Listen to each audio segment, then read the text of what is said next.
Hello everybody and welcome back. We are here today with my carpenter aunt, Neena. That's a little lesson in commas for you. But this is my Aunt Neena and she is a carpenter. She is not a carpenter aunt.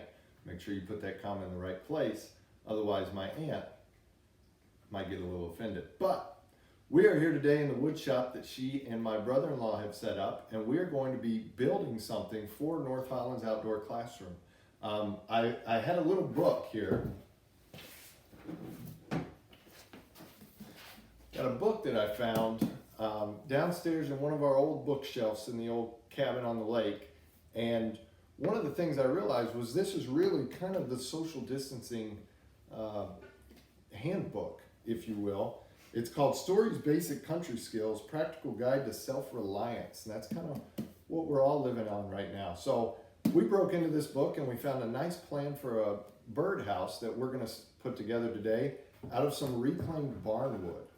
What draws you to woodworking? Why do you enjoy woodworking? Because you've set up quite a nice shop here, and from what I understand, it's just a hobby of yours. Why is it something that you enjoy doing? I think I've always enjoyed fixing things. Maybe I'm a problem solver. In my former life, I was a guidance counselor at an elementary school and a PE teacher. But we've got a family full of teachers here. So I think I like solving problems. So I like to fix something if it's broken, and I liked being able to make things and create things. I wasn't really good at poems or songs. I'm more of an independent kind of person. I like, working by myself sometimes, and I was just drawn to working with wood. And I like making things, custom items, that will fit in a particular place in my house that I couldn't find in the store. And now you mentioned that we could get wood that's had all of this work already done for us. It's been run through the joiner, run through the planer. But you actually have those tools here on your own. Can you tell us a little bit about why you like using this type of wood and doing all that work on your own? Yeah, I enjoy reusing things. I think recycling, yes. I think it's very important. It really bothers me to throw things away that are still useful. And this wood has had one life in a barn, and now we're going to give it another life. I just think it's important, and it has a little more meaning to me. Excellent. So what you see here are our plans for the birdhouse we're going to be making today. And what these plans show is that we're going to be taking one length of board. It's going to be about 6 foot in length, and that's going to be the reclaimed barn wood that we're using. And we're going to be able to make all of the pieces of that birdhouse off of that board. Now, one of the things we're going to be doing is we're going to have to make that board different widths, and we're going to end up doing that with the table saw. But everything else will be done with the miter saw and a few screws and a little bit of hard work.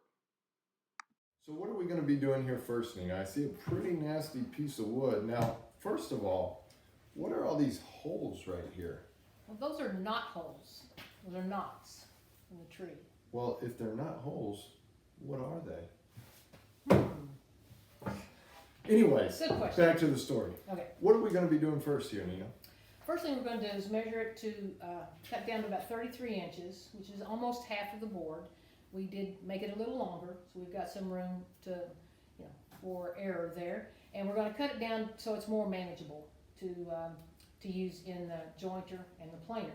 So the first thing we're going to do is use our miter saw to cut it in half. Makes it very quick and easy.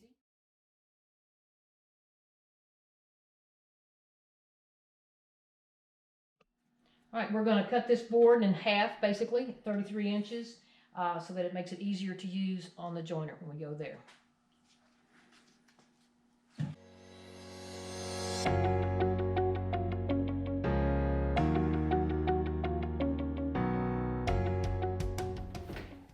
So now what we have are our two pieces of board. The reason we wanted to cut them in half, first of all, is because we're going to be able to make the sides, the bottoms, the top, everything out of this. And it's easier to run a smaller length of board through the joiner and the planer and for it to do a better job. So we wanted to make our jobs a little bit easier before we got going. So, which piece would you like? We'll just go with the shorter one first.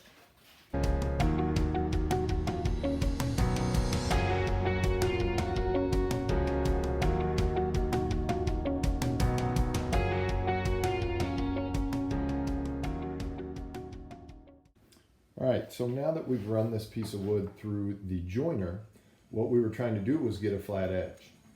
Because you need a flat edge to run it through the planer, which will measure it to the same thickness and cut it down to the size we need.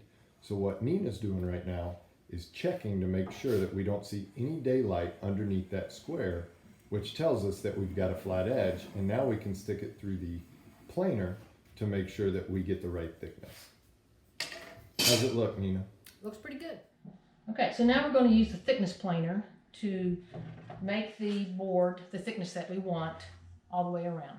And we're a little uneven, as you can see, but when we're done, we should have it all the same thickness.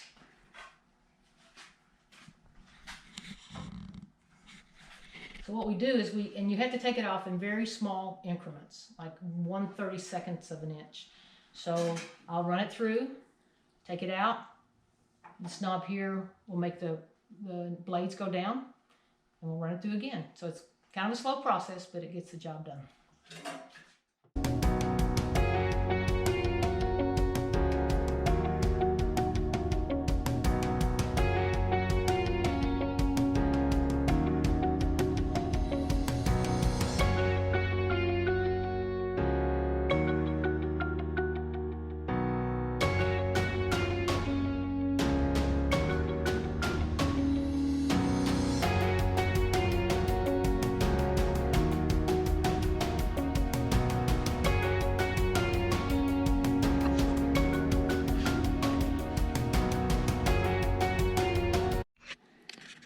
So what Neena's doing now is using her calipers to measure the thickness of this board all the way down the board to make sure we've got it where we want it to be and that it's even all the way through the length of the board. Alrighty everybody, so while Neena is getting the table saw set up, I'm going to run you through just a little bit about what we're getting ready to do. So as you can see, we've got our boards same thickness on both boards. We've run them through the planer and the joiner. Got them just the way we wanted, and really it looks like a whole new piece of wood now, which is really incredible. Those are two things that I've never done before, always wanted to do, so I'm learning new things today. Now we're getting down to actually building the birdhouse, and those plans that I showed you earlier, that's what we're going to be starting to make our measurements and make our cuts on that table saw. So the reason we're having to use the table saw is we have 8-inch wide pieces of wood right now for this birdhouse. We're going to need the roof is going to need to be 6.5 inches wide. The back is going to need to be 5.5 inches wide. The sides need to be 4 inches wide, and the bottom needs to be 4 inches. The roof and the back are both going to have somewhat of an overhang so we can hang it and to keep the elements off. So those have to be a little bit wider. So now we have to make individual cuts down the length of these boards to trim down their width. Because if we take 1 inch off here, off the whole board, we now have that 6.5 inch board that we would like. Now, something my pappy always told me was measure twice, cut once. And it's a good rule to live by when you're in the wood shop. Now, if you're 50, that works. 50 and below, measure twice, cut once. 60 and above, measure 3 times, cut once. 70 and above, measure 4 times, because then you start to forget a few things. And if you're 80 and above, go in the house, have a seat, let your grandkids do the work. That's the glory of having grandkids, I guess. That's what I've done. So when working with the table saw, sometimes these things aren't accurate, so I always double check. You know, on this particular saw of mine, it is pretty accurate. So from here to the inside, that blade is 4 inches. Okay. So, and the kerf, the width of the blade is about 1/8. There's your vocab word. The kerf is the width of the blade. And that's about how big? About 1/8. On An this, 1/8 of an inch. 1/8 of an inch. So we truly won't have an additional, if we cut it in half, this side will be 4, this side will be 3 7/8, because 1/8 of it is dust. Sawdust. Sawdust, yeah. Got to take those fractions into account, kids.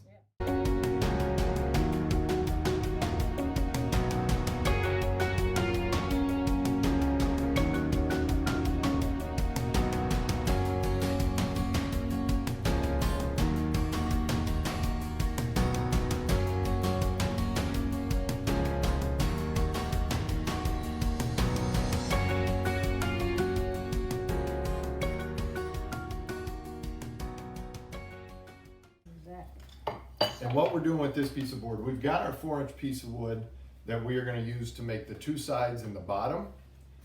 Now we have our 6.5 inch width. You just saw us rip this down to 6.5 inches in width. So we need to go ahead and cut off the roof of our birdhouse, which is going to be 6.5 inches by 6.5 inch square. And once we cut that off, then we're going to take the rest of the piece and rip it again on the table saw down to 5.5 feet. Inches. Big birds you've got up there. Exactly. Okay. Making a birdhouse for an eagle. Just like in math, one of the skills we always work on is attending to precision. When you're doing this woodworking, you've got to be precise, and that's what these tools are here for, so that we can be precise. I've done a lot of woodworking projects where I'm not precise, and you can ask my mom, they don't last very long, they don't work out well. No one wants a box that's slanted to one side, especially not your mother.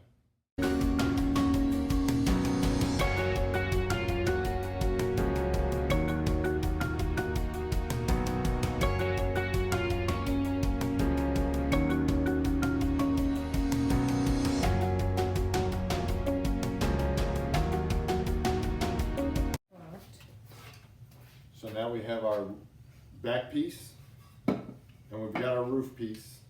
And if you notice, it's going to overhang a little bit, but now we're going to cut a shorter front piece so that it's tilted down like so. So what we're doing next is we've already cut our 4-inch by 4-inch square for the bottom of our house. And now we still need the sides. We've got every piece so far but the sides, and we're going to cut the sides out of this 4-inch wide piece of wood with a little live natural edge on the front.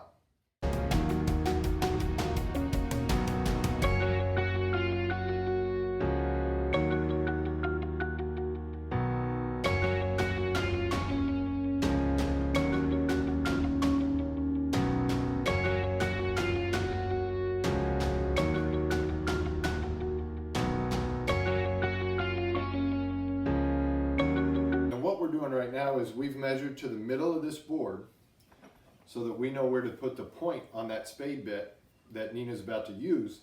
She's going to put it right in the mark that we made in the middle of that board, and when she drills, it's going to drill out a perfect little hole enough for a bird to fit through to get in there. Now what we're going to do after we drill this hole is we're going to actually start constructing the birdhouse. We've got our two sides ready to go on. We've got our roof and we've got our back, and you're going to see us just screwing in small 3/4 inch screws into the front, into the back, just to make sure it all holds together the way we want it to.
And there you have it, guys, a beautiful new birdhouse that is going to be making its way back to North Holland, and we are going to be putting it out in the outdoor classroom. Hopefully we'll have some birds using it. And that has been the Creativity Adventure Day with Aunt Neena. Thank you guys for watching. Neena, thank you so much for your help. You're welcome. Thanks for inviting me. Enjoyed it. And we'll see you guys again on the next episode of Adventures with Mr. Ambrose.